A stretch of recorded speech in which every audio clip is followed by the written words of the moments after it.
Oh, Steve and Larson! Don't you dare be sour. Clap for yourselves and feel the power. Yes. And all you people out there, you're watching Going In Raw with Steve Larson. Hey, friendo, Steve here. And Larson. Yeah, welcome back to Going In Raw, the only pro wrestling podcast you need to be listening to right here at youtube.com/Steve and Larson, available wherever podcasts can be found, and of course, taped live at the Twitch at twitch.tv/Steve and Larson. This is in advance, of course, of Hell in a Cell, where we're going to be dropping our live reactions on the YouTube this weekend.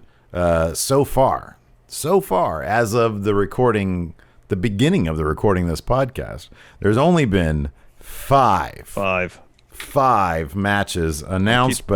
I'm keeping my eyes peeled on Twitter, see if WWE announces anything else. Yeah, Twitter is probably the place they would do it. So that's cool. Hopefully, by the time we shoot our predictions, which will be right after this, there will be something else announced. I mean, there are plenty of feuds to go around. There's plenty. You know what it is? There's plenty of feuds that could happen, like Seth Rollins versus Rey Mysterio. If Rey Mysterio is cleared between now and Sunday, then that could happen, and it should happen.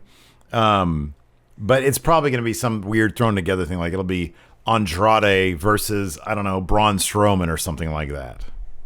Yeah, no.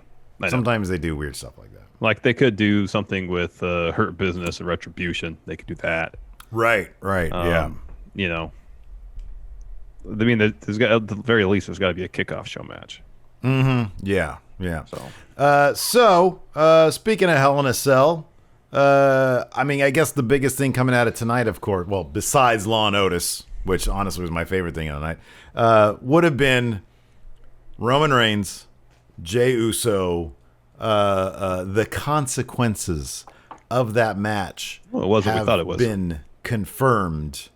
His brother, their wives, his kids, they're all out of the family. No, and their descendants. Their entire bloodline, their lineage going forward out of the family. Now, here's the thing. When Roman said it, he said, when I make you quit, and I will, you either fall in line, follow my orders, or... Yes, and that's how we're going to get the bloodline trio there, which I think will be pretty damn cool. That should make for some pretty interesting storylines, especially to see if Jay and Jimmy are torn about... Because Roman, that's totally going to happen. They're not going to leave the family.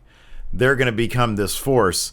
The fun aspect of that is going to be watching Roman basically jump them into his gang now and have them do things that they don't want to do in order to get them to buy in.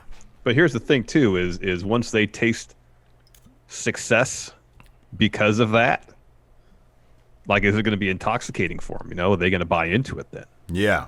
You know? Here's what you do.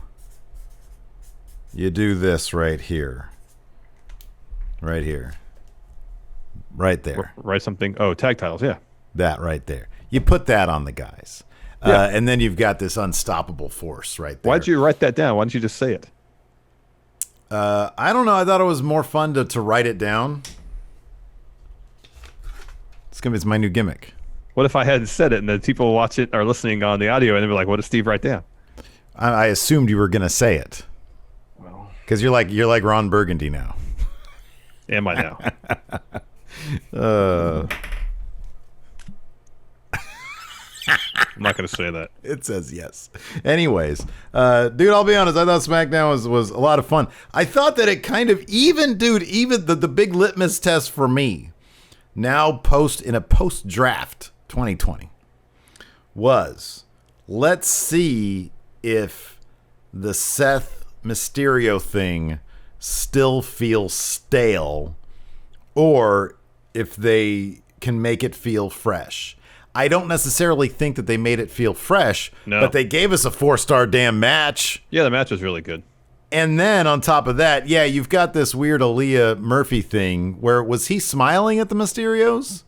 Or was he just looking at them? He was looking at them. There wasn't like a weird half smile on his face. I couldn't tell. I didn't catch it. I thought he was just breathing heavy because he just had a match and got beat up with a kendo stick. All right, fair enough. Sometimes you breathe heavy, you do this.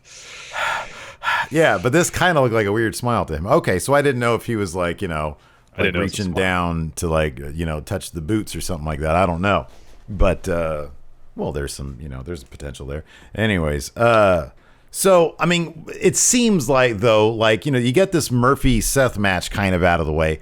The next thing, the clear thing to do, as we mentioned on News Brief, Rey Mysterio should be cleared very soon. You just get that damn match over with, and then you move on. It does feel tonight like there might be some light at the end of this particular tunnel. Maybe that's just me being optimistic. I hope so. Did you feel that way, or is it like, I can't tell? Here's the thing. I was hoping that was the case, especially when Rey ran out with the chair at the end. Yeah. To fend off Seth. Yeah. And then, we lost you. Yeah, I know. I'm still here. And then instead of grabbing the mic and challenging Seth to a match at Hell in a Cell, like they just all argued amongst themselves. Yeah. Mysterio's did. And I'm like, okay, well, more of the same. Maybe the difference was to me this time around. I think this might be it. On Raw, because there was always so much space to fill, there would be at least 3 dedicated Rey Mysterio family interviews. I know, and they'd all be the same thing. It'd all be the exact same thing, and then you'd have a match, and it usually involved the one guy who I really don't care to see in a match, even though he's a decent wrestler at his age and as an experience level, Dom, I just don't care about the guy. So tonight, there was, I don't think, any real like Mysterio family segments beyond what was going on during the match and then immediately after the match. It just felt like a little bit truncated, and plus it was all like it was a bunch of small telenovela stuff wrapped up in this really, really great match between these two guys. But then, I mean, I don't know, next week maybe we'll get Seth versus Dom and Murphy in a triple threat, and at that point I'll be like, okay, they're not even close to being done with maybe this. Next week they'll dedicate the entire 2-hour runtime of SmackDown to a Rey Mysterio family interview. Yeah, exactly. Yeah. But yeah, I thought that stuff was good. And then of course we had Law and Otis. I love this.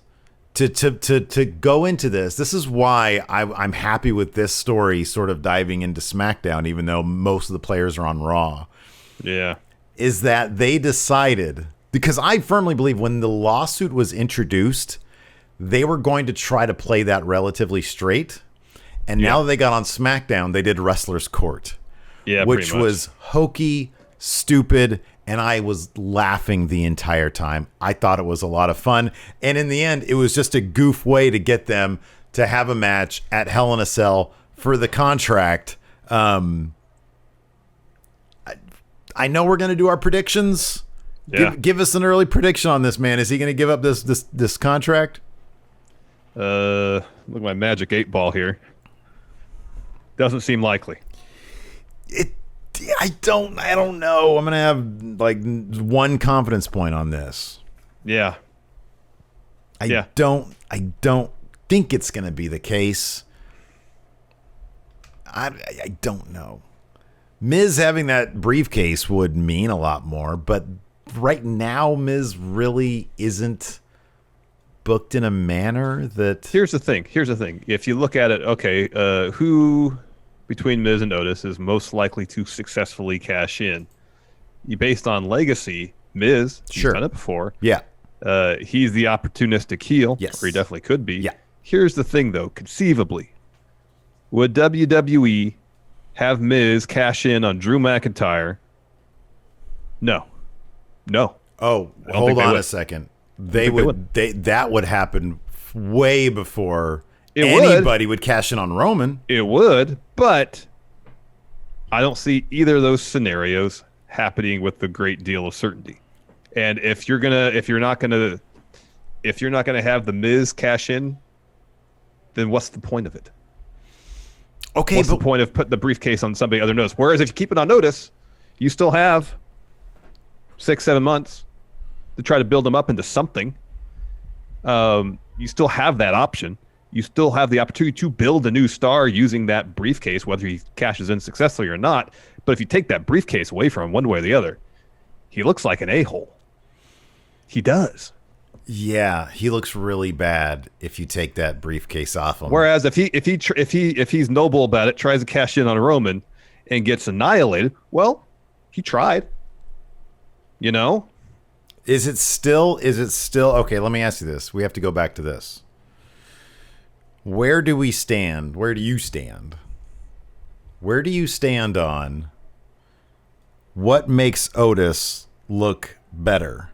Taking an honest ass whooping, looking like a man, cashing out on Roman Reigns and losing, or getting over to using the brief. Let's say at end of Hell in a Cell, he comes out on top, but Miz makes it clear that he's not going to stop going after him. And Otis says, you know what? I mean, I don't know. This might make him look bad. Here's the briefcase. Get me to Raw where my best friend and my girlfriend are. That's not very dramatic, though, is it? No, it's not. Yeah. It's not dramatic. Yeah. It's not. I mean, there's really no way of getting that briefcase off of Otis where he doesn't look like a jerk. Mm-hmm. You know? Mm-hmm. Whereas, and he doesn't look great getting his ass handed to him by Roman Reigns either. But at least there is a certain level of nobility to that where he's like, I have this briefcase. I have this opportunity. I'm going to see it through the end. It might mean certain defeat, but that's what I got to do. If he puts on a gutsy performance, even in defeat, he could gain something from that. Giving up that briefcase, he's going to gain nothing other than just being stuck in the mid-card the rest of his career. There is also this, and this is why I'm probably going to say Otis is going to win at Hell in a Cell. You want to start establishing Otis right now as a guy who you consider a real threat? You know what they should have done? You know what they really should have done? Is at Hell in a Cell, Otis agrees. Like, let's say during this Law and Otis thing, they do the great bit with the briefcase, which, were they? I know they were not. But there is a parallel with the Snuka thing. Remember, that didn't occur to you? Because that's the first thing I thought of was when they're in a mediation situation and somebody gets out a briefcase of cash. Immediately my mind went to the McMahon Snuka thing, but that's fine. I know they weren't trying to go there. He gives that over to JBL. JBL just calls it, I don't know. It's wrestlers' court, so who cares? A mistrial, even though I know it's not a jury thing, right? Mm-hmm. So it's a wash. What if Otis says this? If I lose, you can have the briefcase. But if I win, I need to get something. And that's you pull the strings to get me to Raw where I can be with my best friend and my girlfriend. That way, you have him in Hell in a Cell. He looks like a badass because that's what that match has to be. Hell in a Cell with Otis winning. He has to look like a badass because then you're at least chipping away at him, at shedding the image that he's hapless and he could cash in. You get him over to Raw, where I still think it's more likely that he could cash in on a really, really, really beat up Drew McIntyre. It's more likely than Roman. It's more likely, but it's not highly likely. They're going to have Drew beat Randy Orton, who is on arguably the run of his career. They're going to have Drew McIntyre beat Randy Orton 3 times in a row. Otis ain't cashing in on Drew McIntyre, man. Who's he going to cash in on then? He's going to attempt to, and he's going to fail. No, man, no. Yeah. No, They don't know. I think it's far more... If they were going to have... I don't know. Because if they're going to have Otis drop the briefcase to somebody, they're going to put it on somebody who actually has a legit shot... Which would be The Miz. ...of successfully cashing it, and that's not The Miz at this stage in his career now. No, it would be The Miz with Morrison in tow against Drew. It is. It 100% is. Nope, I would not buy that for a second. You can turn them in a heartbeat, and you're crazy to think he can't. He's a former Mania main eventer. Yeah, it was one of the worst Mania main events ever. He's the best Intercontinental Champion of all time. That's actually Chris Jericho. I don't know who that is. This is WWE we're talking about right now. Anyways, agree to disagree. Let's go ahead and kick this thing off. Start off with a Kevin Owens show. Unless anything precede the Kevin Owens show? Because I came in as 3 minutes late. Okay. No, Kevin Owens show started the night. So he had guest Daniel Bryan with him. They talk a little bit about Daniel Bryan's vision of the future of SmackDown. He says, I want this to be where you see the best wrestlers in action. Our roster is stacked. And he says, I think that the prize that people should be fighting for over every single week is the Intercontinental Championship. Kevin Owens sidetracks a little bit and says, hey, that's all good stuff. But let's talk about the tag team titles. And he's like, this is something I've never won. And then he pitches Daniel Bryan on being a tag team. And he's I even have the name. Kevin Owens wants to be a Grand Slam champion. Yeah. He even pitches the name Team KO. I was very disappointed in Daniel Bryan. Team Hell KO. Yeah, Hell KO. You're right. I'm sorry. Hell KO. Yeah. And Daniel Bryan looks at him. He's like, well, then you'd be tagging with Kane. Because the hell was the Kane part. Yeah. And he was like, oh, okay, well, we'll figure it out. So anyways, they go on a little bit, and then Dolph Ziggler, Daniel Bryan's talking about young, hungry talent, specifying young, emphasizing young. Dolph Ziggler and Bob Roode come out, and Dolph says, well, if you're talking about young, hungry talent, you're looking at these guys. You're talking about the 20-year veterans standing here before you. Who have about 80 years combined in lifespan. Dolph was going on, like, I know he likes his 80s, like hair metal, Motley Crue and stuff, but he was like dropping all sorts of references to song titles and stuff throughout this whole thing, which, near as I can recall, is the first time he's done it, and he's saying something like, shout out the devil and stuff. Oh my gosh, Dolph, you're just like shoehorning all these references in. Honestly, that's what I kind of appreciate Dolph because of stuff like that. I think he just does it to make himself laugh. Just like wearing that horribly goofy SmackDown brand logo hat. It looks so dumb on him, and I think he kind of just probably thinks it's funny. Oh, he is a stand-up comedian, Larson. Yeah, I've been told that. So he says he was offended they weren't invited to the Kevin Owens show. Looked like quite a party. Bob Roode declares that he and Dolph are the hugest acquisitions in SmackDown history and the best tag team in the world. This brings out Street Profits. They have the tag titles. Dawkins says that I think he's referring to Bryan and KO because he said this, and it cut to them that they look like they stepped out in 1984, and there was another, and then Dolph made a Van Halen reference, best album ever. And then Dawkins says they haven't forgotten about Roode and Dolph, and Ford has talked about being excited to be on SmackDown. This brings out Nakamura and Cesaro. Cesaro says they were holding down the tag team division for months, and now we're forgotten. And then Bryan suggests that he and Kevin Owens test out Kevin Owens' theory. They'd be a great team. Brawl breaks out. Adam Pearce runs down to break it up with some refs. We go to commercial, come back, we have a match. My recording dropped out for a bit at that particular moment. How did they kayfabe Daniel Bryan into his wrestling gear? You know what, dude? They just did the simplest thing possible. They just said, because I was cracking up about that, I'm like... Did he spin in a circle really fast, and then when he stopped, he had his wrestling gear on? One of our friendos on Twitter suggested that he goes to a telephone booth and comes running out. All right, no, that's good too. All they said was, and Daniel Bryan's out here right now, too, with his wrestling gear on. And Corey Graves says, well, you know what they say in wrestling? Always have your gear ready, always be prepared. So he literally just did what he did anyways. He ran back, got his gear on and ran back out. I actually appreciated that because it was just what it was. Although, at first I didn't see him, and I was like, where the hell's Daniel Bryan? Is he wrestling in his slacks or something? I really wish he was just wrestling in his slacks. Yeah, no. Kevin Owens is wrestling in his jeans. Yeah? Well, he did that in the street fight as well. So yeah, maybe that's his new thing. Mm-hmm. Yeah. So anyways, Bryan gets a hot tag in this match, takes out Cesaro, but as he tries to do the thing where he runs up the turnbuckles and then flips, he does a really great job selling his knee because he buckled, and then Cesaro gave him this big uppercut, which sends Daniel Bryan out of the ring. And then Cesaro starts really cartoonishly working over the knee, and you're like, oh, it's part of the plan. Good, he's not injured. This is an AEW situation. Yeah. Yeah. So back from commercial, Daniel Bryan's isolated. The heels are working over his knee pretty bad. Of course, weak link Bob Roode shows up. He tags in. Bryan's able to, after having his knee eviscerated, he takes out weak link Bob Roode with a missile dropkick from the top. He gets a hot tag into Dawkins. Cesaro tries to get he goes off. Cesaro tries to get a dirty pin with his feet up on the ropes on Dawkins. The ref doesn't buy it.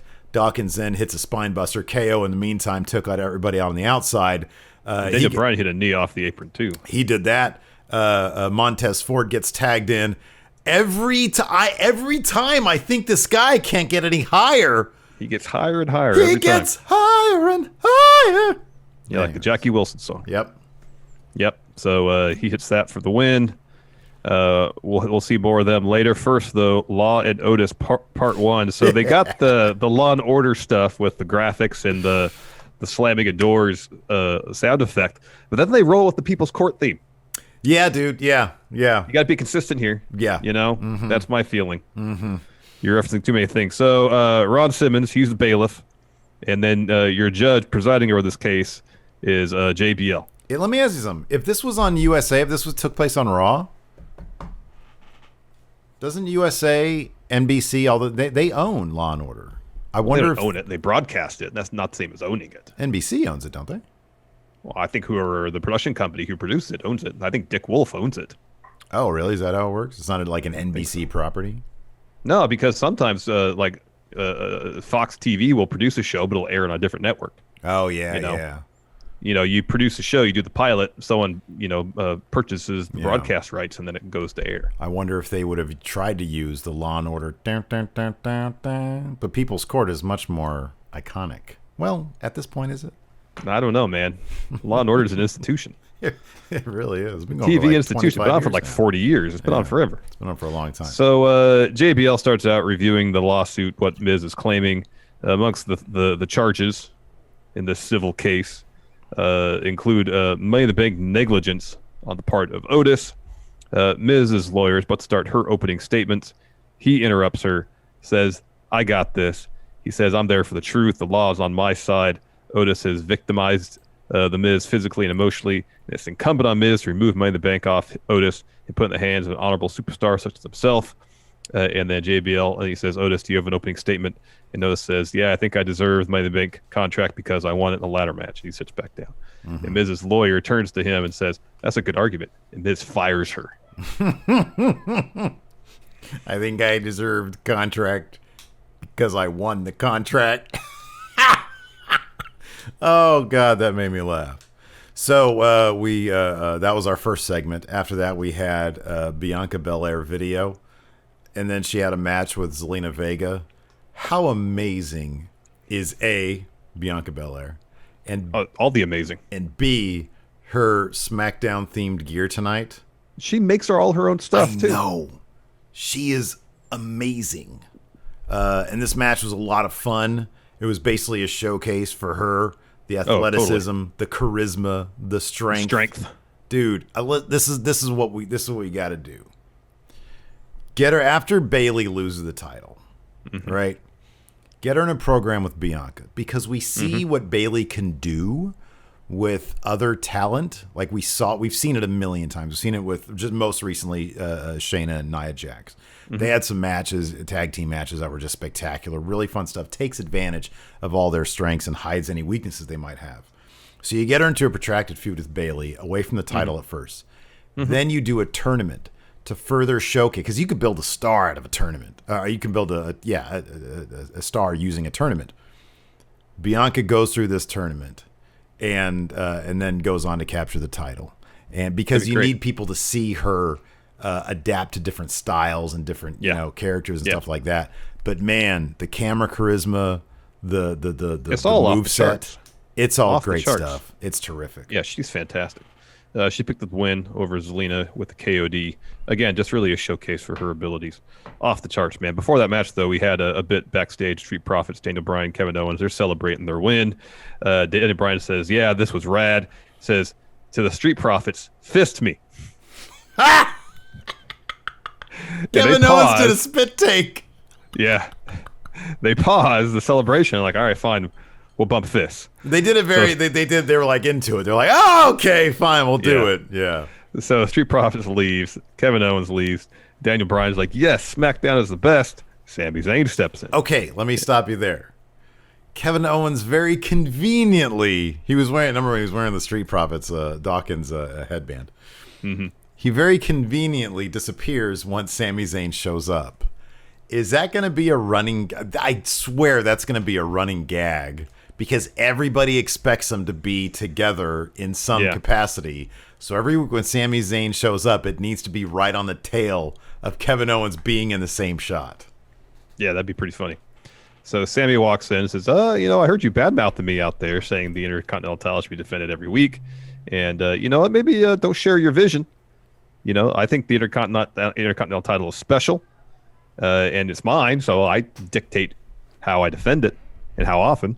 And Sami says, you know what, do me a favor, keep your vision for the Intercontinental title to yourself, because as long as I'm champ, I'm going to do things my way. Yeah, it was good stuff. After that, we had Zelina Vega versus Bianca Belair. Again, just a real great showcase for her. I thought Zelina Vega was pretty good in this match too, especially the character work. That's where her strength really is. The bit where Zelina goes up top, tries for I'm assuming a code breaker. Bianca catches her, sort of does a pop-up punch, deadlifts her, presses her over her head. KOD gets 3. And then walks around the ring. Yeah. Oh, man, just really, really terrific stuff. After that, Shorty G is in the trainer's room. No, he has his match first. Oh, yeah. Sorry, this is the interview. Sorry, this is the interview. Yeah, so it's scheduled to be Shorty G versus Lars Sullivan. Gimmick gets the interview beforehand. He's asked, what compelled you to accept this match against Lars? Pretty much, fed up. I didn't get drafted. I feel disrespected. I'm calling out Lars to prove that I belong here. Yep. He lost about a minute and a half. Hold on, we'll get to that in a second. First, there's an... Oh, yeah, no, that's right. That did happen. No, it's interview match with another interview. So he loses pretty quickly. I have one line here. It's just he gets killed. Yeah, he did. Freak accident. He loses. So he's like recovering, gets the ropes. Kayla goes over to him and he asks him about the match. He's just coughing all over her. All I could think of was like, gosh. Hopefully he's not one of the positives. Yeah. He just ate a freak accident, and he goes, I quit. And then I think, oh, he and Austin Theory must be friends. Yeah, I was wondering if they were gonna start a thing, and then somebody on Raw quits too, and then they all just turn into a group. The quitters. That's what it is. Quitters. Yeah. Well, he flushes us out later, but first we got a Seth Rollins interview. He's talking about facing Buddy. He talked about plucking Buddy out of obscurity, and then when he joined in, beating the Mysterios. Not his idea of fun. Seth's idea of fun is what he's going to do to Buddy tonight. Says he asked for this match because Murphy is confused. He needs to understand the greater good is all of us, and we all have a role. Seth's Messiah, Buddy's disciple, Seth's Savior, Buddy's a walk behind her. I've never heard that phrase before. Anyways, Seth says tonight he'll define Murphy's role for him, and that sounds like fun to Seth. We got a quick shot of Roman with a couple plates, one with fruit, one with cheese, pushes him away. He didn't want any of it. He wasn't hungry. Heyman steps in briefly, and Roman just kind of shoos him away. Mm-hmm. Yeah. He's like, no, man, this shitty spread you got me is subpar, Paul. He's like, where's the beef? Yeah, there's no beef. There's no beef. So after that, then we have Shorty G. He's in the trainer's office or trainer's room. Shorty G no more, though. He's with Scrap Iron. And he's like, what's going on? You're quitting? He's like... he basically quits being Shorty G. He says, I'm done being the punching bag around here. The guy who's always saying, follow your dreams, you can do whatever, it doesn't matter, you just prove yourself, blah, blah, blah. He says, there's only one man who can achieve anything he wants. He's an Olympian. He's a winner, and his name is Chad Gable. Well, he says his list of accomplishments is so long it has to be seen to believe, and he does this. Yeah. He said, and then he says, it's really big. Yeah. Is he going to have like a hog gimmick? Uh-huh. Okay. Yeah. Do you think that's true? I mean, how else could you read this? Oh, man. So he's just going to be a guy with a big dick. How are they going to do that? I mean, it's Friday night. I guess you can get away with a lot of stuff. Get a couple socks, stuff them down there. Oh, wow. They're going to go visual with it. So he knows. Kind of got to. So he's like... and then he's going to have a Jeffrey Toobin moment, obviously. Obviously, yes. Yeah. He'll be on a Zoom call with Scrap Iron. No, there's the interview going on in the locker room, and back there, he just, he's just back to the camera. Doesn't know the interview going on. Just turns around, and this is there. Oh, man. Anyways, after that, I didn't catch it. So Bayley was just in the ring, and she cut a promo. Is that right? Yeah, she's cut a promo. She said she's annoyed she has to address this. Talk about doing a bunch of radio interviews, and she kept on asking the same question. Why don't you sign the contract? Oh, dang, MQ says his finisher could be called a hanging Chad. Okay, that's enough of that. Good. That's good. That's good. Clean it up, Chad. So she had to do a bunch of radio interviews, and they kept on asking her the same questions. Why did you sign the contract? Are you afraid? It's like, no, I'm not afraid. Sasha deserved this. The last thing she's going to do is give Sasha what she wants. She says, I attacked Sasha because I was done with her. But now that I beat her up, she's even more of a pain in the ass now than she was before. And then she talks about how Sasha says that her name meant more the title. Bayley says, no, this Sasha's head, they got too large. Now it probably won't fit in Hell in a Cell. She's not signed the contract. Sasha is not the boss of Bayley. Ding dong, hello. Sasha comes down the ring carrying contract, tells Bayley to sign it. Bayley says she doesn't want to do. I'm not going to do what you tell me to do. You're not the boss of me. No. Bayley picks up the chair she was sitting on, swings, misses. Sasha grabs the women's title and tells Bayley that she has to sign the contract to get her title back. And I was like, this is how they have Bayley sign the contract. This is pretty weak. So Bayley's like, all right, fine. So she goes, approaches, tries to snatch the title from Sasha. Instead, Sasha pulls her in ripcord style, bang knee, and then puts the chair around Bayley's neck and says, sign it. Bayley kicks her in the head. And then Sasha kind of does like a modified bank statement. So she's kind of choking Bayley around the chair. Yeah. And at first, Bayley refuses. And then Sasha really torques back. Bayley signs. And then afterwards, Sasha kicks her for good measure. Mm-hmm. Yeah. Yeah, I thought this was pretty good. I like this. I think that this is a lot of this stuff because it's in Thunderdome and not live with fans. This would be the hottest. This would be the hottest thing if actual fans were there, and it's hard to simulate. You can kind of simulate sort of. I thought the Seth Buddy Murphy match played pretty well for Thunderdome. Mm-hmm. Something like this, which would be really hot with fans, would have played really, really well. So it does get diminished a little bit because of the lack of real fans there. I thought it was really strong stuff. After that, we had more Law and Otis. And this one opens up with Morrison. He's on the witness stand. Basically says he's traumatized, not just physically, but emotionally, by all the times Otis has beat him. Rey Mysterio also called as a witness. This one for Otis says, I was in that Money in the Bank match. Otis should be allowed to keep it. He won it fair and square. Asuka gets on the stand. She just rants in Japanese. JBL asks Teddy Long if he got any of that. And the stenographer of this particular courtroom. He's the stenographer. And then Ron Simmons is the bailiff. And then did she say holla holla? Yeah. That was great. Then Tucker gives a real emotional, some emotional testimony about. Well, he starts out his testimony by saying Otis is not as educated as some. Yeah, he calls him a dullard, and he talks about Miz taking everything away from Otis. Miz asks JBL, the judge, if he could treat him as a hostile witness. JBL says, "Yeah, it's about time we got some hostilities in here." So Miz starts laying into Tucker. Saying, he squandered the opportunity. Otis squandered the Money in the Bank contract. Tucker says, ever since he started messing with him, all he can think about is beating you up. And now I want to beat you up right now. He gets up.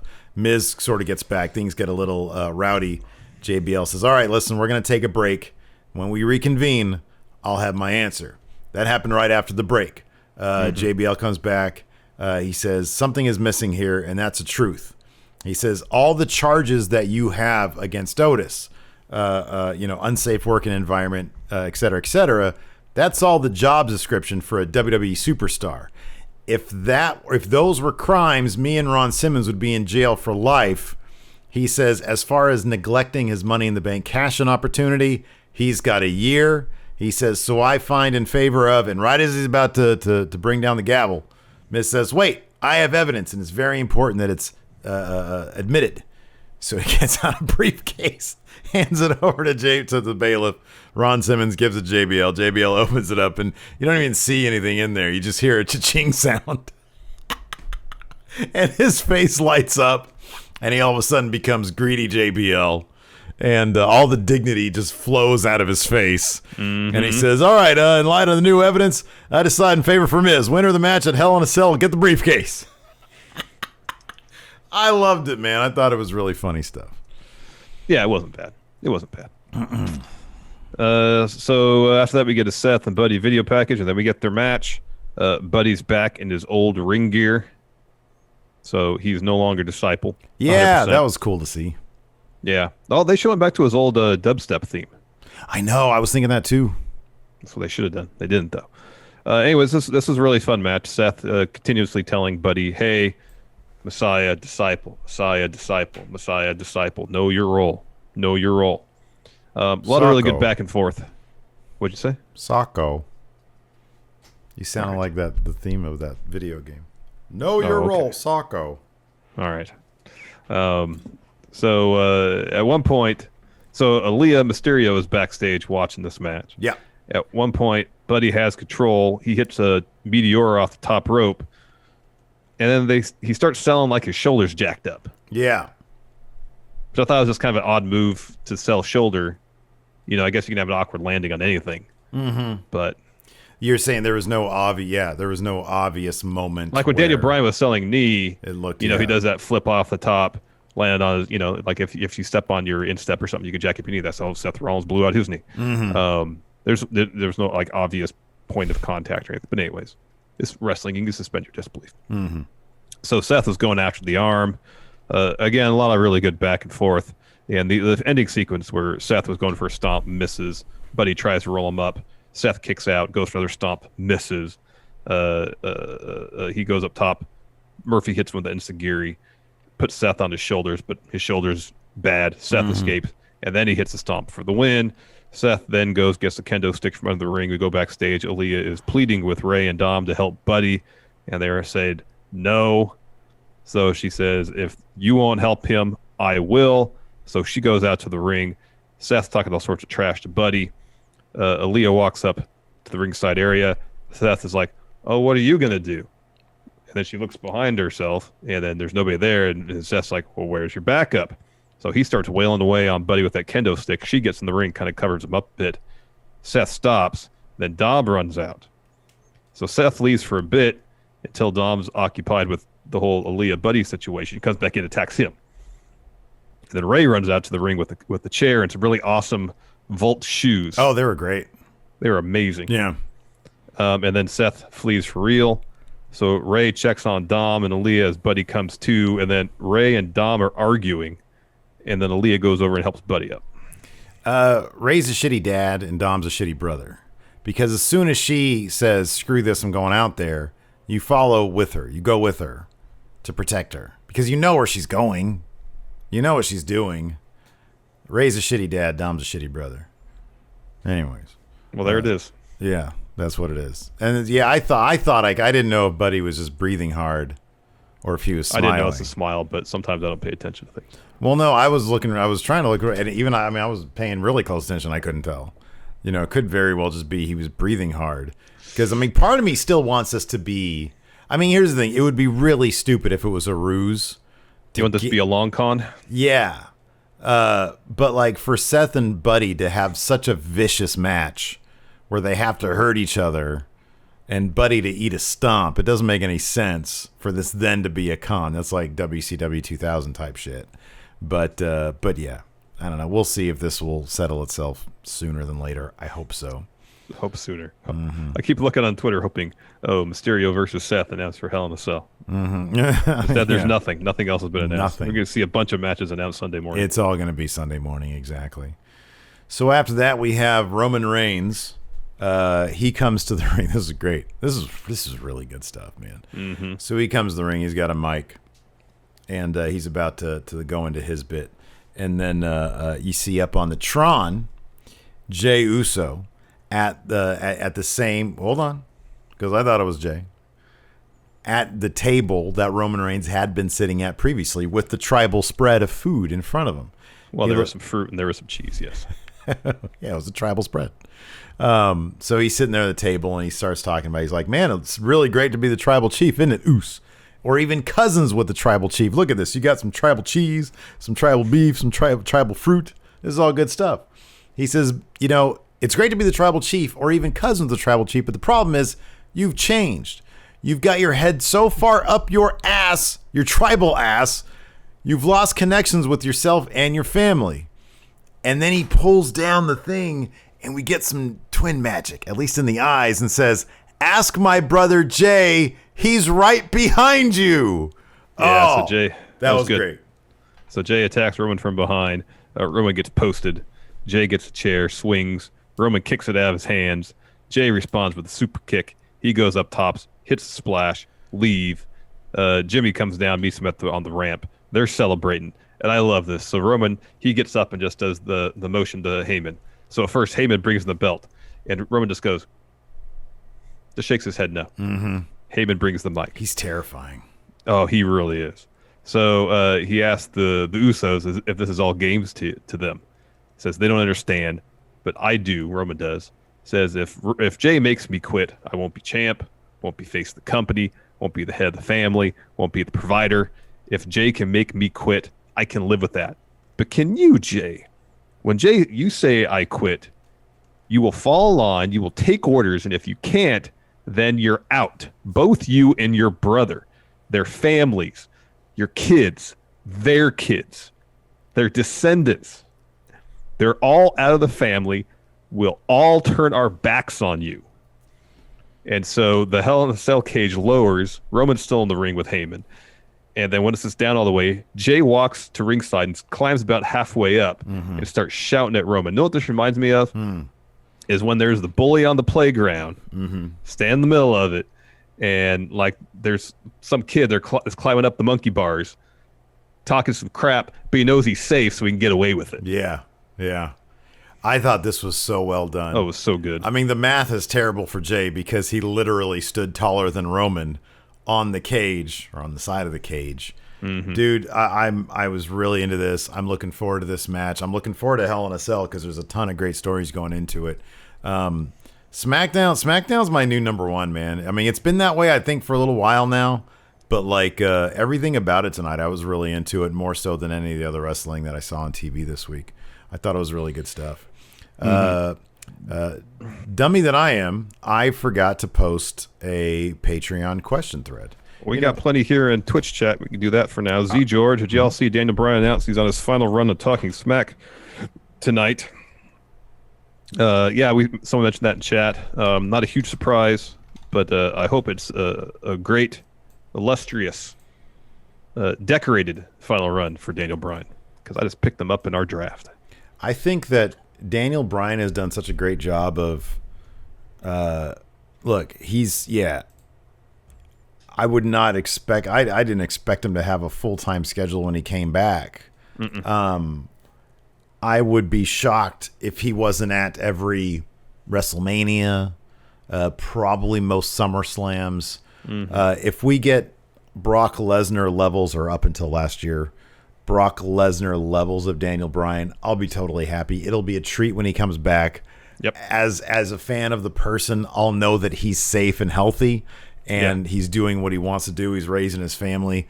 And on top of that, if he ends up with like I don't know if he would do this because you're losing the safety net of a contract, but if he decides to say, hey, WWE, I don't want to operate on a contract, I want to operate on an appearance basis, we might see him in New Japan.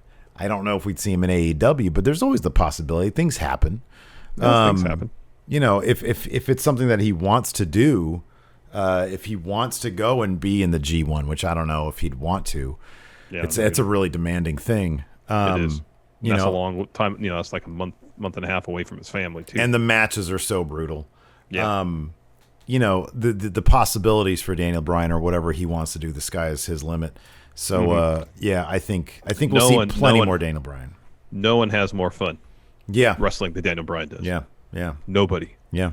Hugh Longheavy, what if Bianca wins Money in the Bank, then the next SmackDown she schedules her cash in for SummerSlam? I'll do you one better. Mania. Schedule it for Mania. No one's ever done it. Kennedy was going to. He was gonna. And then, being a damn fool, got tricked by Edge. Lost his briefcase. Yeah.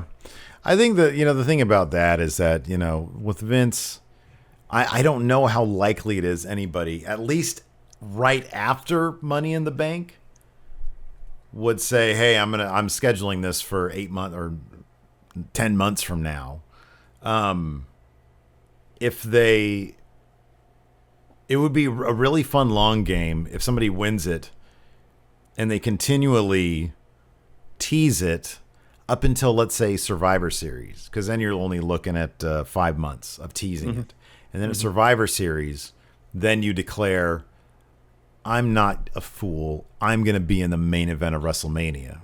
This is what I should to say. I'm the EST. I'm going to cash in on the Grand Est stage in the mall. Yeah, that'd be great. That'd be really good. Batgirl Zombie, thank you for the sub. Thank you very much. And Shive from the Discord, why can't all Raws be half as good as SmackDown? Because it's almost twice as long. I don't think that's the case. I think it's creative. We've been through phases where Raw has been significantly better than SmackDown. I think the time helps. I think being only 2 hours helps SmackDown for sure. It helps a lot. But I think that creative on Raw is just not really good. We've heard that part of it is they have to fill that extra hour. So they're just like, well, we got to fill time here. Just put that on there. Yeah. So, but then we've also heard that, apparently this past Monday's wasn't, and I think it was a stronger episode.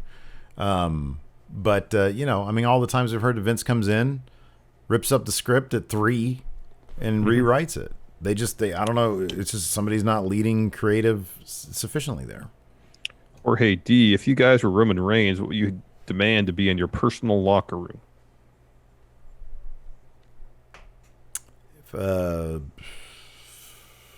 Chips. Okay. I love me some chips. I don't know why this popped in my head because I really don't like them, but I was going to say Hot Pockets. That's interesting. Yeah, I don't know why that just popped in my head. I haven't had a Hot Pocket in forever. Don't have a need for one. This popped in my head because I had it for dinner tonight. Some chili and cornbread. I don't know. Like, I would say, hey, too. I want like a generic rack of ribs. Generic stadium concessions, like a big hot dog, some nacho whatever they normally sauce. sell at the Amway Center, huh? Yeah. Assuming they don't do fancy stuff. Well, we were there. When we went to NXT there, we got food. I remember what we got though. I don't think it was as generic as Arco. Arco's was the best generic food. It was literally the definition of generic. Yeah, it was so good.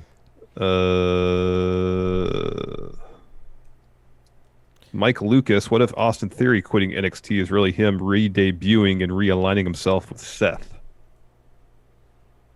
I don't think that's going to happen. Yeah, I think they want to keep him in developmental. Yeah. Dr. Steve Winters, while Bradshaw was great in the segment, would it have been more appropriate for David Otunga to have officiated Otis's trial? No, because it was Wrestler's Court. It would have been more. It would have made more sense for the Undertaker to have. How great would that be? Wouldn't that be awesome if Undertaker just started like completely going like in a sort of comedic, silly route, like you see with Ron Simmons and JBL these days? They're pretty funny. I want to see that shit. Same. Michael James, thank you for the sub. Nate the Chive, what is the ceiling of this new and improved Chad Gable? I like to say Intercontinental Champion. I feel like, I don't know, my gut's telling me, based on how WWE has treated him thus far in the main roster, he'll get a minor little push, maybe see a couple wins. He's going to be right back to where he is. It's big. It's big. According to him, it's big. It's like good, solid. I don't know. I'm not going to say. I don't know. Probably contender for Intercontinental Champion. I don't know if he'd ever actually win the title. He could. The guy's got tons of charisma. He's got all the talent in the world. He's got everything. He could totally be a mix of Daniel Bryan and Kurt Angle. He could be that. I think he's that naturally gifted if they used him right.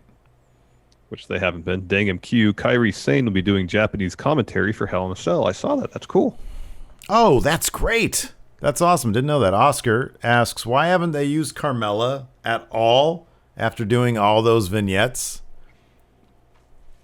WWE way of doing things. It's just one of those WWE things. Yeah. Night by night, given that we didn't see the Money in Miz's briefcase, what other things could have been in there to change JBL's mind so quickly? Well, gold bullion. he was happy about it, so it wouldn't have been something, say, incriminating, you know? Yeah. He seemed elated, excited. Well, he's a big fan of the stonks, so I'd say, you know, maybe some high quality, high dividend paying stonks. Yeah. He loves his stonks. Gareth, what WWE wrestler would you trust with being an impartial judge? Gareth suggests Mick Foley or Daniel Bryan. Those are great answers. Those are really good answers. But again, the guy who did it for decades, The Undertaker. I'd say Xavier Woods. Anthony, book Sami and KO in a Tyler Durden style thing. KO magically vanishes every time Sami shows up and vice versa. Yeah. That'd be good. That's it. I like it. Oh, wow. This is great from the Enforcer. How great would it have been if Bull from Night Court was the bailiff? What was the name? Richard Mall. Yeah, he's great. I don't know if he's still alive. Yeah, he's still alive. I didn't know him Now, about if Harry Anderson was the judge, that'd have been great, too. That'd be terrific. Oh, yeah, he's still alive. He good. is... Oh, my God, it's funny. So he's 77. His Wikipedia picture, he looks... Okay, no, that's not his Wikipedia. When you Google him, like the first image search that comes up of him, he looks like Phil Jackson. He has like a white beard and a white head of hair, like a really great head of hair. Yeah. And he's also 6'8", which is probably around the height of Phil Jackson. You know who Miz should have hired as his lawyer? Marky Post. Is she still alive?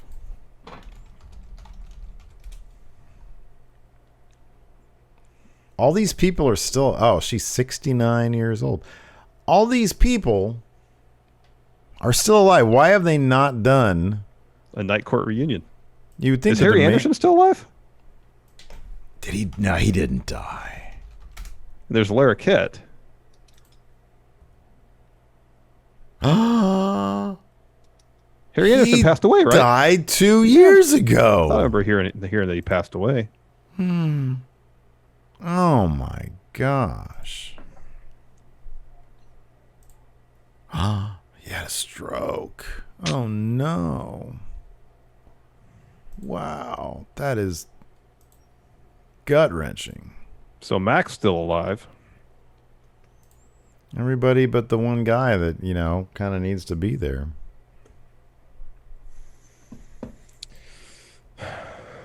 Spideyville, considering the numerous similarities between them in regards to look, mannerisms, and background, where do you think Chad Gable will be now if they had moved forward with him being Kurt Angle's son instead of Jason Jordan?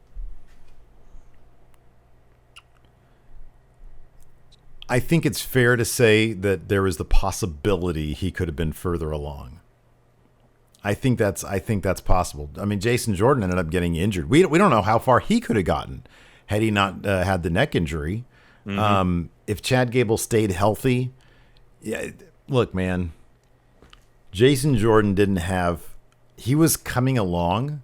He didn't have anywhere near the already there natural charisma that Chad Gable had. Chad Gable, I guarantee you, would have had such great chemistry with Angle. We could have been looking at memorable vignettes between the two of them, and we never got that. I thought Jason Jordan was starting to do whiny kid really well before he got hurt. Yeah, he I felt for him. I really did. I really felt for him. I didn't miss his character. I thought that I saw improvements in him, never missed him. I didn't. He was a really good wrestler. Like in ring, he was really good. He was a really good wrestler in a company of really good wrestlers. Brendan Triola, Bryan talked a lot about how he wants to get younger guys at TV time because he wants to set up the company to succeed when he leaves. Mm-hmm. He seems like the best dude, man. Yeah, I believe him. Let's see here. Alex Foster, what wrestlers would you go up against in court and what for? I've been on a really good roll lately, predicting things correctly. So it would be leaking information. And I'd be like, look, nobody's telling me this stuff. This isn't inside information. I'm just that good at prognosticating. This is what I'd take Bret Hart to court because he advertised himself as the best there is, the best there was, the best there ever will be. Oh, yeah. That's nebulous. That's subjective. False That's advertising. False advertising. False advertising. Yeah. Thank that's you, not. G-Man, Oh, for that's not fraud. That's just false advertising. Hey, I've seen the Firefest doc. I know what you're talking about. Patrick Oliva says, I can see them putting Austin Theory as part of the Pat McAfee group. Totally. Also, they should just call it the McAfee group. That sounds good. McAfee group. It's The like McAfee, the McAfee Foundation. I was about to say the York yeah. Foundation, yeah. Let's see here. Hunter V, former IC champ baby, says, do you think WWE could bend the rules and let Otis cash in with Tucky for the tag team championships? No, but they could have Tucky cash in with El Gran Gordo. All right.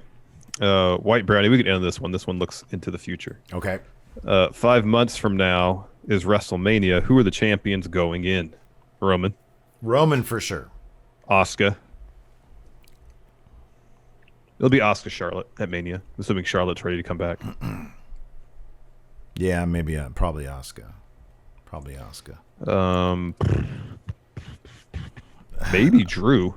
Sasha or Bayley. I mean, Yeah. I mean, depending on how they're going to do the whole. This might be when they break the curse of Sasha and have her successfully defend a Survivor Series if they just do a match between those two.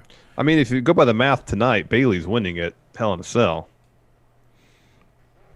Yeah, this is the one where I'm like, I don't know, because I don't think any other title's going to change hands. This one totally could, and it's Hell in a Cell.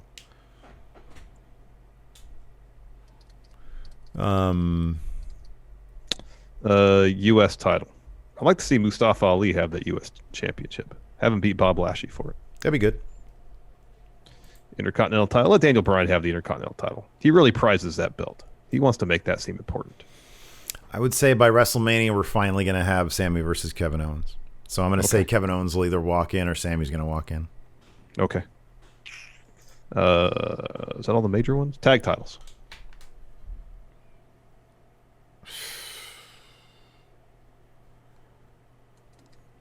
I mean, honestly, I would love it to be Kevin Owens and Daniel Bryan. Yeah. I would love it, but I don't think it's going to be that. Usos on SmackDown. Oh, Usos on SmackDown, yeah. On Raw? Probably the New Day. Probably just the New Day. They need to build up some new tag. You got that right. Yeah. All right. All right. I think we're good. Anyways, thanks everybody for tuning in. We appreciate it. Twitch chat, stay tuned. We're going to do our our Hell in a Cell predictions. Hopefully we'll see the rest of you on Sunday for Hell in a Cell. Till then, we'll talk to you later. Goodbye. Be a part of the best pro wrestling podcast today at patreon.com/Steven Larson. Enjoy tons of bonus videos, including patron-only live shows, gameplay, and vintage 10 for the wins, access to podcast question threads, the Friendo Care Package, and so much more. Support Going In Raw today at patreon.com/Steven Larson.